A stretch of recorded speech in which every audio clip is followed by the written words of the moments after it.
Okay, so now today I read Genesis chapter 7 all the way through Genesis chapter 11. A quick overview of it is it went from the flooding to Abram's lineage, which I presume has to be hundreds of years because, you know, Noah lived to be almost 1,000 years old, and Abram lived to be over 500 years old. So you can try to do the math. This has to be about 1,500 years or so that's covered in these chapters.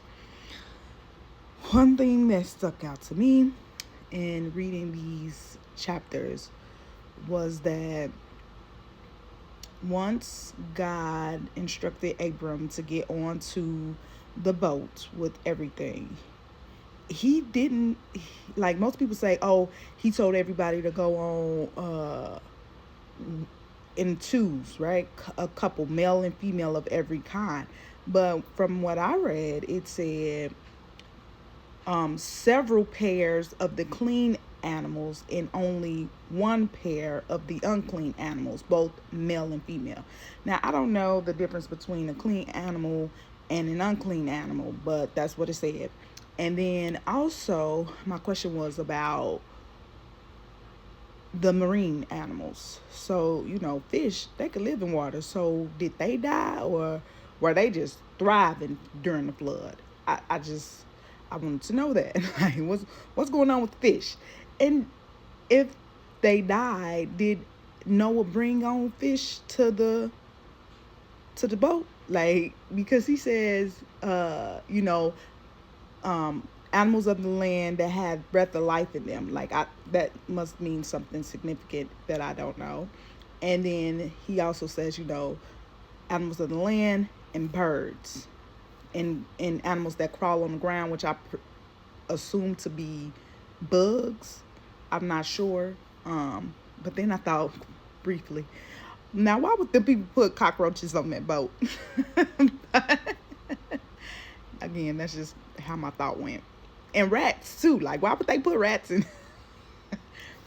Getting back to it. Anyway, everything that has the breath of life in it that was left on the land essentially died because he flooded the earth for like ever, like a couple of months. I don't know how many days. I'm sure I read how many days, but it was like on the second month of the 30th day or something like that. What is that? Like, is that February 30th or like February 22nd? Like, February don't even go to 30. I don't even know. But yeah, that was confusing to me because I didn't know exactly how long it was and if their months is the same as our months. Like, did theirs go for 30 days, 31 days, 28 days? Like, I don't know. So that's one thing that I had a question about was how long was it? Like, I know it's telling me, but it measured the same? Because I know at one point in the Bible said God's time is not like our time. So he could have changed the time from generation to generation. I mean, this is a span of thousands of years. Who knows? I don't know. This is just my thoughts as I'm reading. Also, one thing that stood out to me was when he says, or when the Bible says, they loaded them up and then it says, then the Lord shut him in. And I was like, it's a real word right there, because sometimes you got to get separated from a lot of things that may not be the wisest to be around. And then God will shut you in. Isolation, like, shut you in. You ain't getting out of here. I'm covering you. I'm protecting you while you're shut in this time period. So I was like, ooh, that's powerful right there. God loved Noah, his sons, and their wives enough to shut them in and protect them from the chaos that was. And then he didn't let them, open the door, open the window until everything had passed. Then it says Noah opened the window. I was like, ooh, that's another word right there. Okay, getting back to my notes. So this is all chapter 7. So moving on, chapter 8, Genesis chapter 8, there's a part that says, every inclination of the human heart is evil from childhood. And when I read that, it kind of confirmed my hypothesis, which is humans are naturally evil, but they choose to be good.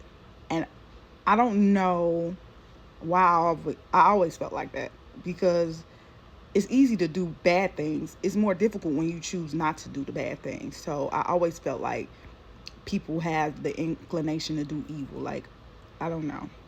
And then in that, hold on, let me get my thoughts. Okay, moving on. I can't even remember what I was gonna say right there. Oh, Genesis chapter 9.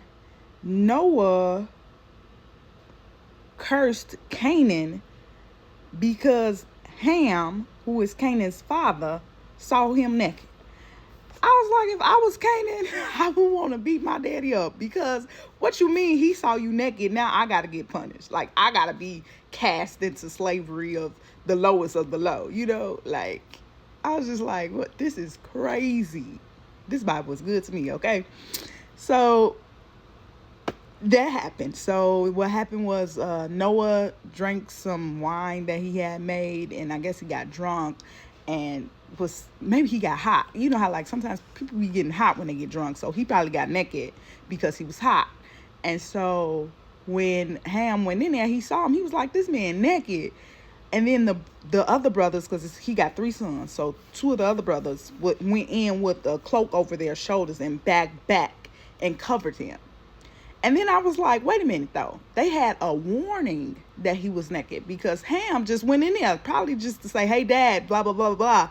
And he saw that he was naked. I don't know. I'm reading the New International Version, too, because I know at one point somebody said that he had laughed at him or something, but the version that I'm reading didn't mention anything about Ham laughing. It just said he went in there, he saw his daddy naked.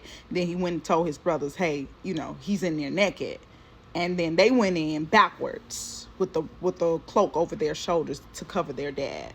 And so then when Noah came back too, he was like, curse Canaan.